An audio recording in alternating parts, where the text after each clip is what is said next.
मंच पर उपस्थित दिल्ली की सम्माननीय मुख्यमंत्री बहन रेखा गुप्ता जी, प्रांत अध्यक्ष संस्कृत भारती डॉक्टर वागीश भट्ट जी,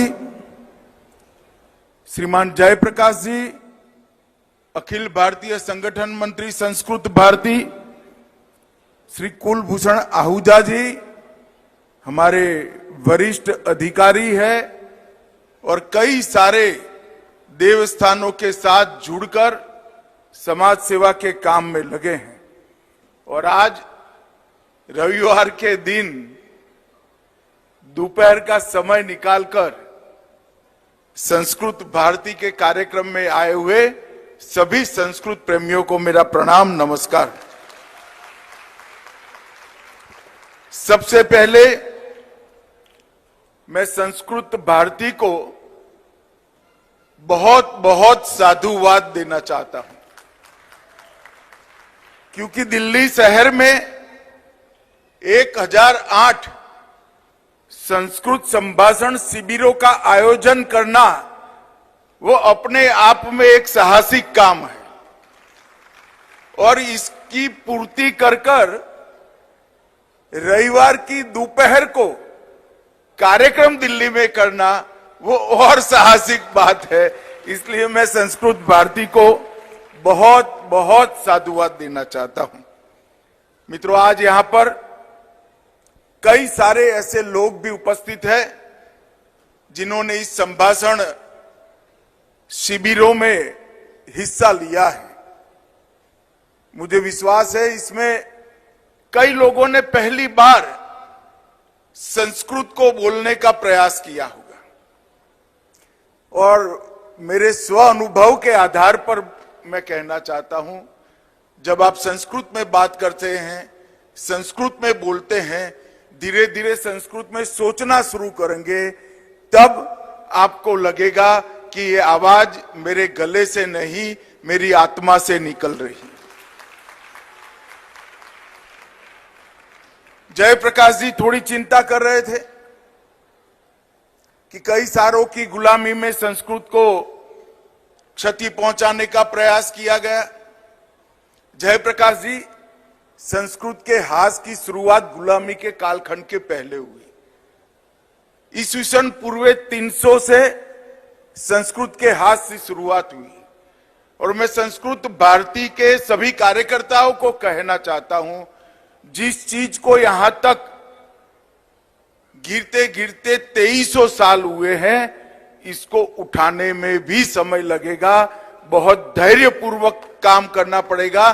जो आपने बीड़ा उठाया है वो लंबे समय तक करे, मगर ये निश्चित है कि अब संस्कृत उत्थान के अनुकूल वातावरण इस देश में उपलब्ध है।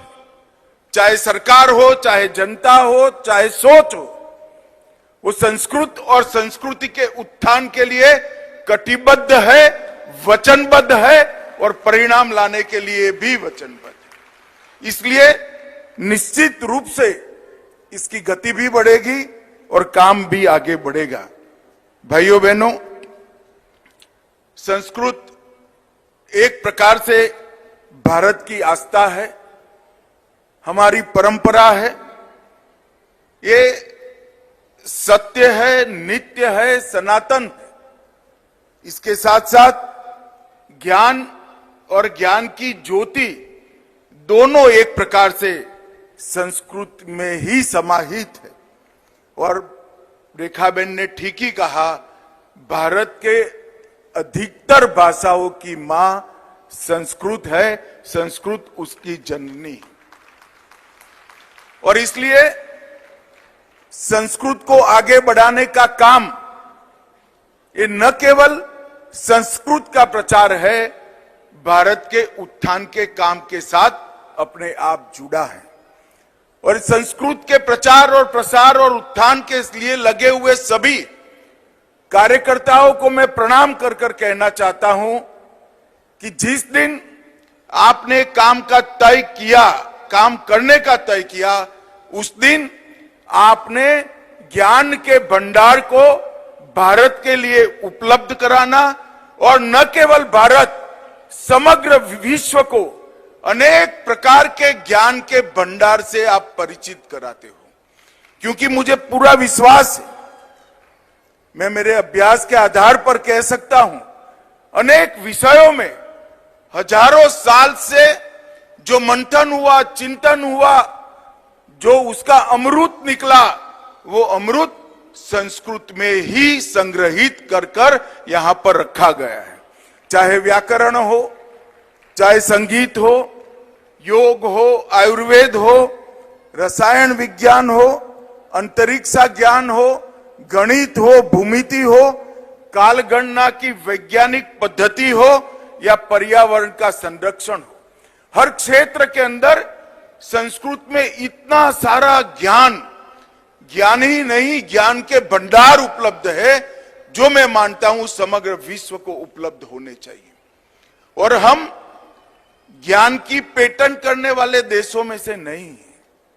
ज्ञान पर किसी का नाम नहीं होता है, और हमारे वेद और उपनिषद, उसमें कहीं पर भी रचयिता का नाम नहीं है। वो ईश्वर ने दिए हैं और सबके लिए उपलब्ध है। इसी तरह से संस्कृत के अंदर वेद, उपनिषद, सुभाषित और अनेक प्रकार की पांडुलिपियों में जो ज्ञान है, ये पूरी दुनिया के लिए उपलब्ध होना चाहिए।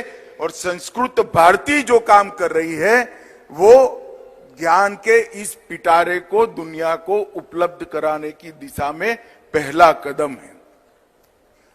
जो लोग संस्कृत के लिए काम करते हैं, वो ऐसा न समझे कि हम दुनिया की अनेक भाषाओं में से एक भाषा के लिए काम कर रहे हैं। एक ऐसी भाषा है जो न केवल सबसे ज्यादा वैज्ञानिक है, इसके व्याकरण की कोई जोड़ नहीं है।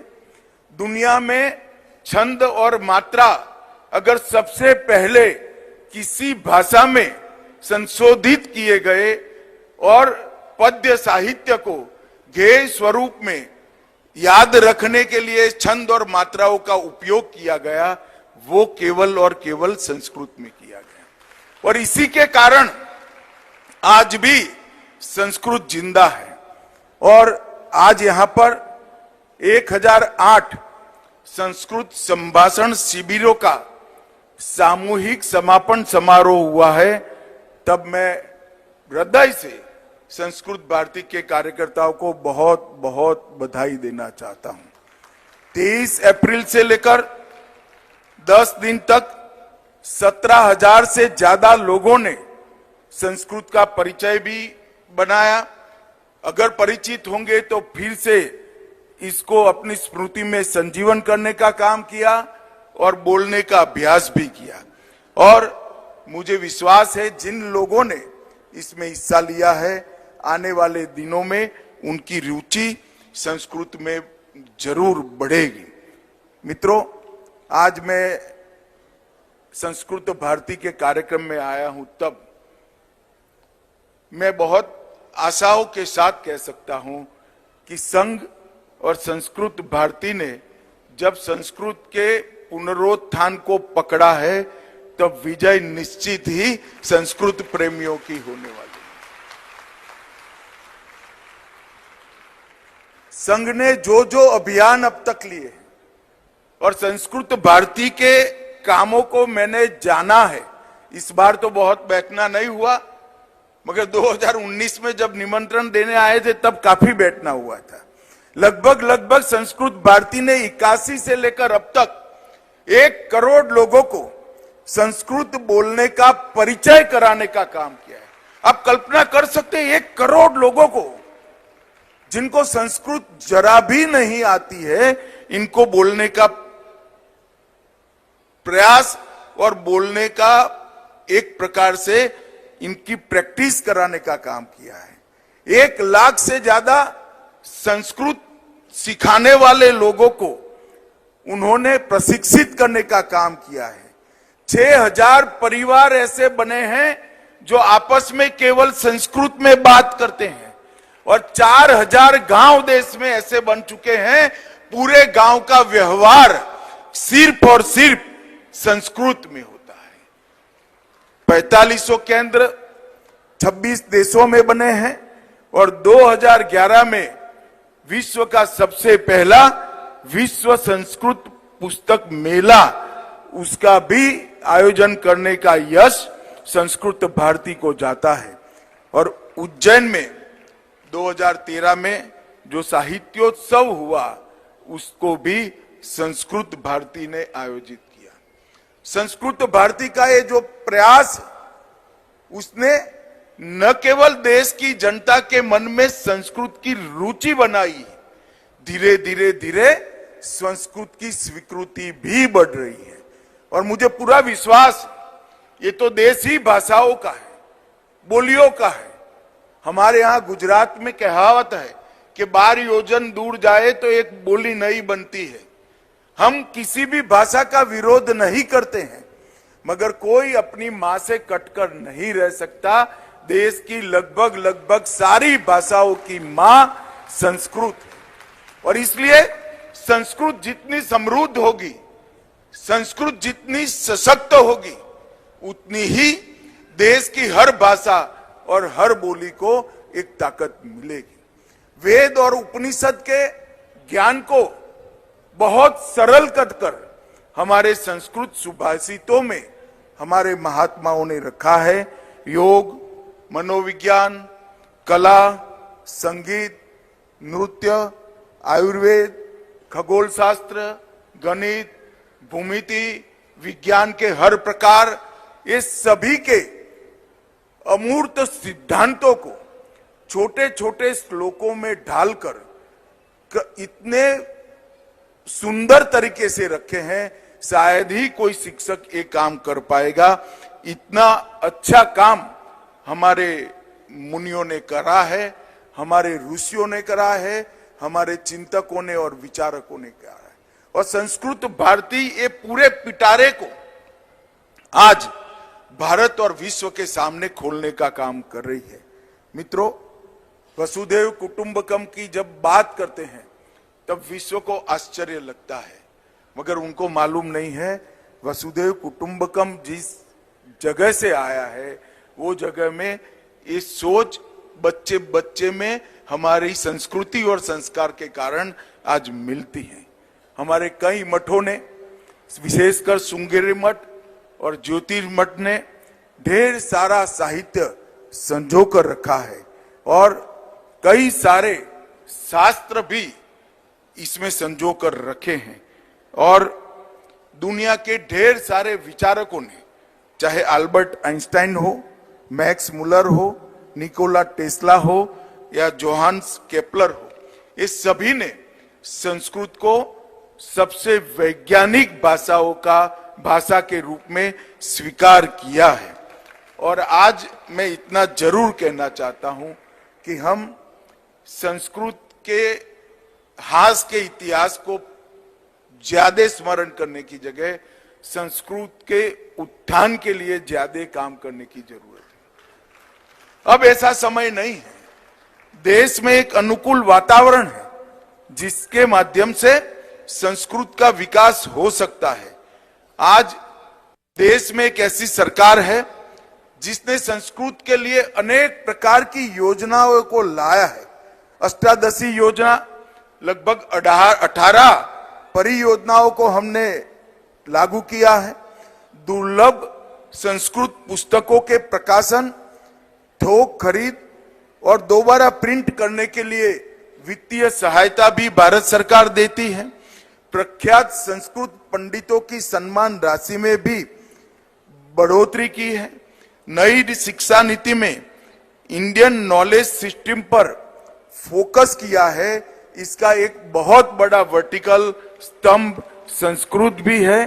राष्ट्रीय संस्कृत संस्थान को केंद्रीय संस्कृत विश्वविद्यालय में अपग्रेड भी हमने किया है।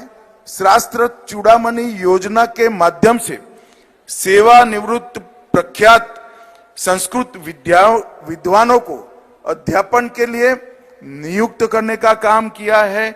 और सबसे बड़ा काम अगर सरकार ने किया है तो हमारी संस्कृत और हमारी प्राकृत भाषाओं में बिखरी हुई, देश भर में बिखरी हुई पांडुलिपियों को एकत्रित करने के लिए लगभग 500 करोड़ के बजट से एक अभियान चलाया गया।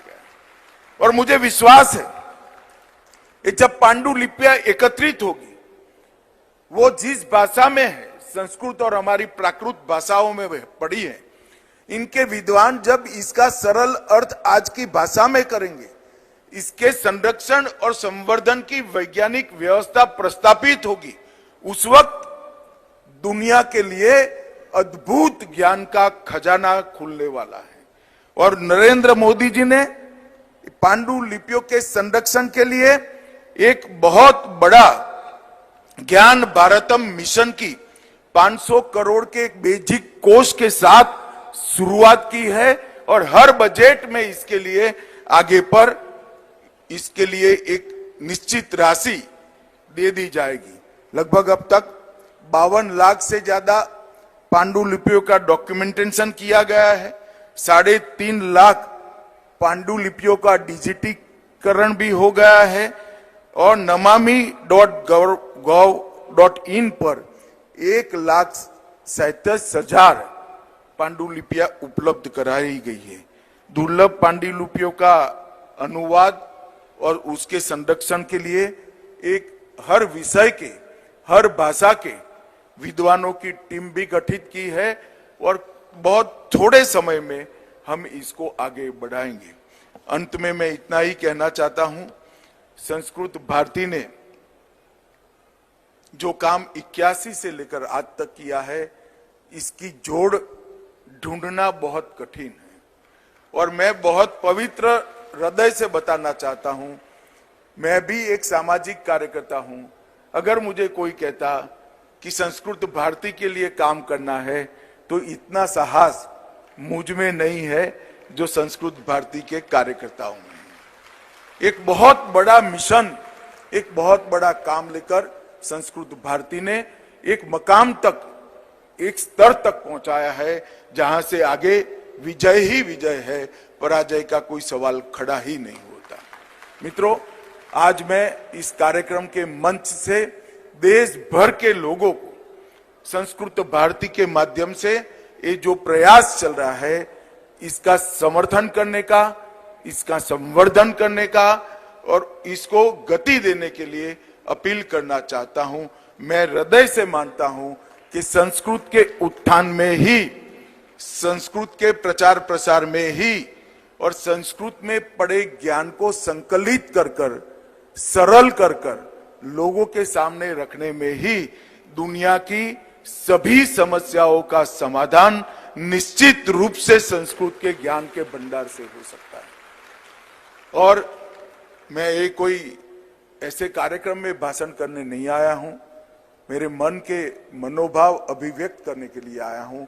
मैं फिर से एक बार संस्कृत भारती के काम करने वाले सभी कार्यकर्ताओं को और संस्कृत के लिए काम करने वाले सभी विद्वत जनों को बहुत बहुत प्रणाम कर मेरी वाणी को विराम देता हूं। वंदे मातरम।